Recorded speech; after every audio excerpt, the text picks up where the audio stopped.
സ്ഥിരാക്കണ്ടട്ടാ.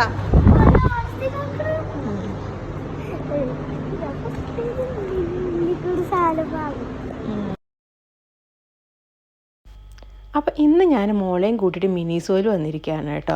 ഇവിടെ വരണം എന്നായിട്ട് പറയാൻ തുടങ്ങിയിട്ട് അവൾ കുറേ ദിവസമായിട്ടുണ്ടായിരുന്നു. അപ്പോൾ ഞാൻ അധികം ഈ ഭാഗത്തേക്ക് അടുപ്പിക്കാറില്ല. കാരണം എന്ന് വെച്ച് കഴിഞ്ഞാൽ നമ്മുടെ കയ്യിലുള്ള മുഴുവൻ ഇവിടെ ചിലവാക്കേണ്ടി വരും. അമ്മാതിരി ഐറ്റംസാണ് ഇവിടെ ഉള്ളത്. എൻ്റെ കൺട്രോൾ തന്നെ പോയിരിക്കാൻ കേട്ടോ. എൻ്റെ കൈ ഇങ്ങനെ തരിക്കായിരുന്നു ഓരോ ഐറ്റംസ് കണ്ടിട്ടും. അപ്പോൾ ഞാനിങ്ങനെ വിചാരിച്ചു, ഞാനെന്താ വലുതായിട്ടില്ല, എൻ്റെ മനസ്സ് ഇപ്പോഴും ആ ചെറുപ്രായത്തിൽ തന്നെ നിൽക്കാനോ എന്നുള്ളത്. കാരണം ഇതൊക്കെ കാണുമ്പോൾ എനിക്ക് തന്നെ എടുക്കാമെന്നുണ്ട്. പിന്നെ ഞാൻ അവളെ എങ്ങനെയാണ് കൺട്രോൾ ചെയ്യും. എന്നാലും ഞാൻ ഉമ്മയല്ലേ ഒന്ന് പറഞ്ഞ് പേടിപ്പിച്ചിട്ട് അത്യാവശ്യം വേണ്ടത് മാത്രം എടുത്താൽ മതി എന്നൊക്കെ പറഞ്ഞിട്ട് ഞാൻ അവളിനോട് ആക്കിയിട്ട് ഞാൻ എന്ത് ചെയ്തു, അവിടെയുള്ള സംഭവങ്ങളൊക്കെ കാണാൻ നടന്നു കേട്ടോ. അപ്പോൾ ഈ ഒരു പെന്ന് എനിക്ക് പണ്ടൊക്കെ ചെറുപ്പത്തിലുണ്ടായിരുന്നു. അന്ന് 4 കളേഴ്സ് അതിലുണ്ടായിരുന്നു. ഇപ്പോൾ അതിൽ കുറച്ചധികം കാണുന്നുണ്ട്. പിന്നെ കുറേ ഐറ്റംസ് ഒക്കെ ഉണ്ടായിട്ട് അങ്ങനെ നോക്കി നടക്കുന്നതിനിടയിൽ കുറേ സൺഗ്ലാസ്സസ് കണ്ട് ഞാൻ അവിടെ.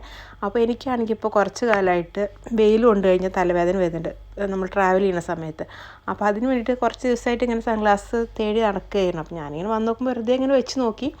പക്ഷേ എടുത്തൊന്നുമില്ല കേട്ടോ. വെറുതെ ഫോം കാണിക്കാൻ വേണ്ടിയിട്ട് എങ്ങനെ ഉണ്ടെന്നൊക്കെ അറിയാൻ വേണ്ടിയിട്ട് അതൊക്കെ ഒന്ന് ട്രൈ ചെയ്ത് നോക്കി. പിന്നെ എന്താ, ഇവിടെ നോക്കുമ്പോൾ അവിടെ കുറേ ഐറ്റംസ് ഉണ്ട്. നമുക്ക് അത്യാവശ്യം വേണ്ട എല്ലാവിധ സാധനങ്ങളും ഈ ഒരു ഷോപ്പിലുണ്ട് കേട്ടോ.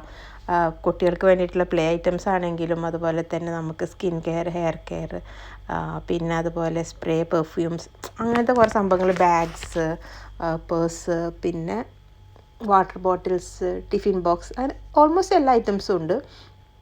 പിന്നെ ഞാൻ സോഫ്റ്റ് ടോയ്സ് കണ്ടിട്ടാണ് എനിക്ക് ഭയങ്കരമായിട്ട് അവിടെ തന്നെ ഞാൻ നിന്ന് പോയി കുറച്ച് നേരം അതൊക്കെ നോക്കിയിട്ട്. അപ്പോൾ ഇതെല്ലാം ഞാൻ നോക്കി വരുമ്പോഴത്തേന് അവളെ കൊട്ട നിറച്ച് വെച്ചിട്ടുണ്ടായിരുന്നു കേട്ടോ. അവസാനം നമ്മൾ ബില്ല് ചെയ്യാൻ പോയപ്പോഴാണ് മനസ്സിലായത് ഇത് കയ്യിലുള്ളതിനെക്കാട്ടി അപ്പുറമായിട്ടാണ് ഇവൾ വാങ്ങിച്ച് കൂട്ടിയതിൻ്റെ ഒക്കെ വില എന്നുള്ളത്. പിന്നെ ഞാനിങ്ങോട്ട് അവളെ കൊണ്ടുവരാൻ വേറെ കാര്യം എന്ന് വെച്ച് കഴിഞ്ഞാൽ ഇപ്രാവശ്യം പൊട്ടാൻ പോണത് എൻ്റെ പൈസയൊന്നുമല്ല, അത് അവളുടെ തന്നെയാണ് കേട്ടോ. ഉപ്പ നാട്ടിൽ പോകുന്ന സമയത്ത് അവൾക്ക് കുറച്ച് ക്യാഷ് കൊടുത്തിട്ടുണ്ടായിരുന്നു. അപ്പോൾ അവൾ ആ ധൈര്യത്തിലാണ് എന്നെയും കൂട്ടി ഇങ്ങോട്ട് വന്നിട്ടുള്ളത്. ഞാനും ആ ധൈര്യത്തിൽ തന്നെ വന്നത്.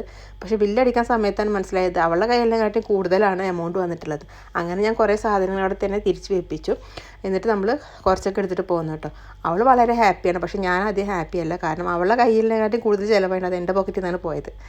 അപ്പോൾ ഇതാണ് ഇവളെയും കൂടെ ഷോപ്പിങ്ങിന് പോയാലുള്ള അവസ്ഥ.